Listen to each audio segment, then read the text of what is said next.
यहाँ पे उपस्थित माताएं बहनें और हमारी ग्रामीण जनशक्ति सेवा संस्थान की टीम, आप सभी को हार्दिक अभिनंदन, स्वागत है।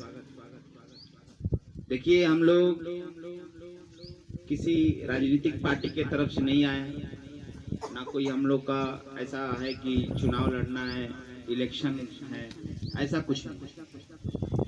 हम लोग एक साधारण परिवार के बच्चे हैं और इस बात को हम लोग जन जन तक पहुंचाने का काम कर रहे हैं। और ये कोई नई मीटिंग नहीं है। मुझे लगता है कि अब हम लोग इसी मंथ तक मीटिंग का कार्यक्रम जो था वो खत्म कर देंगे और 3000 से ज़्यादा लोग संस्था में जुड़ चुके हैं।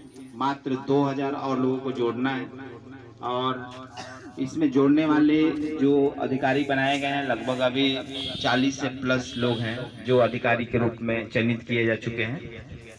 तो आते हैं हम अपने मुद्दे पे बात करना कि ये संस्था में जुड़ने से आपको क्या फायदा मिलेगा, ये संस्था में जुड़ने से क्या आपको लाभ है, इस चीज को हम लोग समझें।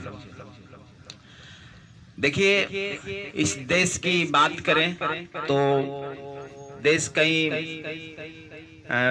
बरसों से उतराव चढ़ाव हुआ है और आज वो लोग भी जिंदा हैं जो लोग इस देश के लिए कुछ अच्छा काम किया है। जैसे हर इंसान को लोग सम्मान करते हैं जब वो अच्छा अपने जीवन में कुछ अच्छा काम करे। मैं बाबा साहब भीमराव अंबेडकर जी को दिल से नमन करता हूँ। उसी तरह से हमारे महात्मा फुले हैं, बुद्ध जी हैं, उसके बाद अब्दुल कलाम जी हैं। ऐसे कई ऐसे हमारे महापुरुष हैं जो देश में समाज के लिए काम किया, इसलिए आज वो अमर है। और उस समय में काफी समस्याएं आती थी, जैसे आज हम लोग आप लोग को जागरूक कर रहे हैं, बता रहे हैं, तो आप लोग समझे हैं तो आज आए भी हैं। कुछ लोग ऐसे भी होंगे जो मजाक समझ करके, हंसी समझ करके और घर पे ही बैठे होंगे। और इसमें जो जुड़ी लोग हैं उन पे हंसी भी उनको आती होगी कि देखते हैं ये क्या करते हैं। इसी तरह से कल भी बाबा साहब भीमराव अंबेडकर जी के साथ उनके परिवार के ही लोग करते थे और आसपास के गांव के लोग भी करते थे, लेकिन उन्होंने किसी को आज तक अपने से बुरा नहीं समझा, किसी जातिवाद की भावनाओं में नहीं रहा, किसी धर्म के भावनाओं में नहीं रहा, सबको एक समान सोचा और उनका बस यही नीति था, विचार था कि हमारा भारत देश शिक्षित बने, सशक्त बने, शोषण न किया जाए, किसी को नीच ऊंच न किया जाए। उन्होंने कुछ प्रयास किया तो कुछ सुधार भी हुआ। ठीक उसी तरह से आज भी जो दलाल है इस देश का, वो लोग तो आदत छोड़ेंगे नहीं। तो क्या हम लोग हार मान जाए? क्या हम लोग को हार मान जाना चाहिए? अगर कोई हमारे साथ दुर्व्यवहार कर रहा है, हमको ठगने का काम कर रहा है, तो क्या हम ऐसे, हमारा काम है हम ठगाते रहे? आप समझो, भगवान जो हैं सबके लिए एक बराबर है कि नहीं? भगवान जो इंसान बनाए हैं ये उन्होंने छोट और बड़ा करके नहीं भेजे हैं, सबको एक समान भेजते हैं।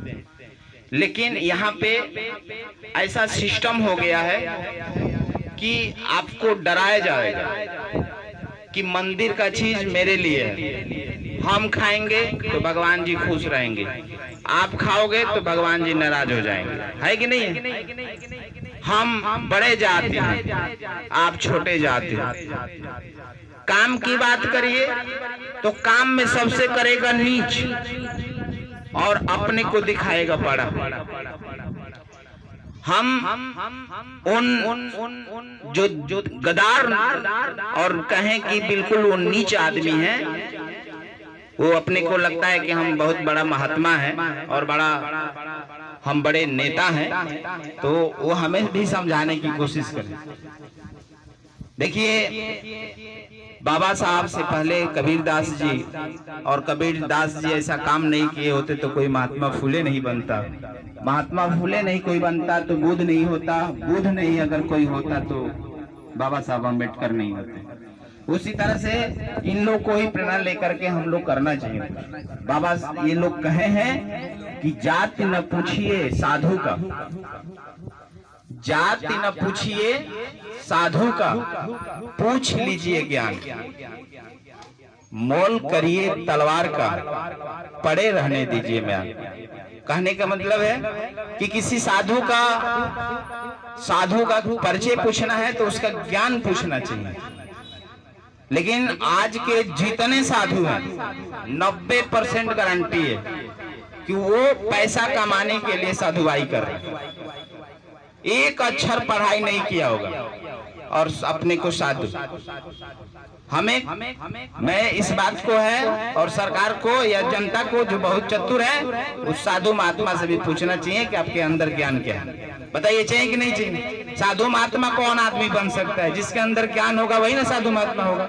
भले डोमका ही घर का लड़का हो, अगर उसके अंदर ज्ञान है तो वही साधु है, वही महात्मा है, और वही हम उसका ही बात समझेंगे, ज्ञानी समझेंगे। यह है कि नहीं सच्चाई?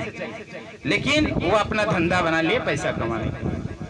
तो इसी तरह से मैं कहूंगा कि अगर मॉल करना है, कुछ खरीदारी करनी है तो तलवार का खरीदारी करिए।